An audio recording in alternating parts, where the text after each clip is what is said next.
стварно сванете кочени малград. Значи ја одено изла.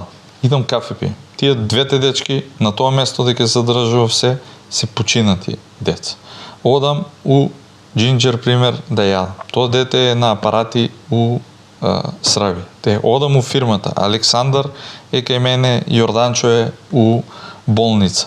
Излавам, одам, довајам да јадам, гледам го там човекот, до него продавницата, син му умре. Значи, не можам да ви опишам каква е ситуацијата и што се случува у Кочани. Значи, претешко е и некој кој чујам дека вика, толку и толку пари се доволни или зашо им треба толку луѓе, ово е сега почеток. Замислете, ја не го сакам Кочани да го видам, дека пример последна година нема ни да има диско и да оде надор. Јас сакам да им помогнам на тие луѓе, ако можам за рака да ги фанам, да направат у Кочани ново диско, како што треба, со нив заедно да идам на диско. Не можам, детто ми на мене сега, пример, 4 години, да знам ја дека тоа дете никош веќе у диско нема да иде у Кочани и дека ја треба, пример, да се иселувам